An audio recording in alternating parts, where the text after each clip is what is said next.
আসসালামু আলাইকুম বন্ধুরা, কেমন আছেন সবাই? আজ আপনাদের নিয়ে যাব উত্তরবঙ্গের অন্যতম বড় এবং ঐতিহ্যবাহী একটি ব্যবসায়িক হাবসে। হ্যাঁ, আজ আমরা কথা বলছি বগুড়ার বিখ্যাত রাজাবাজার নিয়ে। বাজারের ভেতরে ঢুকলেই চারপাশের কর্মব্যস্ততা আপনাকে মুগ্ধ করবে। চলুন আজ ঘুরে দেখি এই ঐতিহাসিক বাজারটি। বগুড়া শহরের কেন্দ্রস্থলে অবস্থিত এই রাজাবাজার বহু পুরনো একটি পাইকারি ও খুচরা বাজার। ব্রিটিশ আমল থেকেই এই অঞ্চলটি ব্যবসা বাণিজ্যের জন্য বেশ পরিচিত।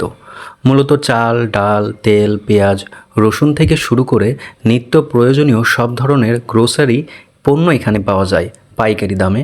প্রতিদিন শত শত টন পণ্য এখান থেকে জেলার বিভিন্ন প্রান্তে সরবরাহ করা হয়। রাজাবাজারের মূল আকর্ষণ হলো এর সুলভ মূল্য। সাধারণ বাজারের তুলনায় এখানে পণ্যের দাম বেশ কম থাকে। দূর দূরান্ত থেকে খুচরা বিক্রেতারা আসেন এখান থেকে পণ্য কিনে নিয়ে যাওয়ার জন্য। এখানকার চালের আড়তগুলোর সুনাম পুরো উত্তরবঙ্গ জুড়েই রয়েছে। সকাল থেকে গভীর রাত পর্যন্ত জমজমাট থাকে এই বাজার। ব্যবসায়ীদের হাঁকডাক আর ক্রেতাদের ভিড়ে এক অন্যরকম প্রাণবন্ত পরিবেশ তৈরি হয় এখানে। আপনি যদি বগুড়া শহরে আসেন তবে শহরের সাতমাথা থেকে রিক্সা বা সিএনজি নিয়েই সহজেই চলে আসতে পারেন রাজাবাজার। কম খরচে ভালো জিনিস কিনতে চাইলে এই বাজারে জুড়ি মেলা ভার। আজকের এই ভিডিওটি কেমন লাগলো কমেন্ট করে জানান।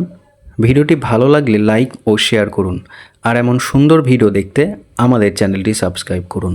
ধন্যবাদ সবাইকে।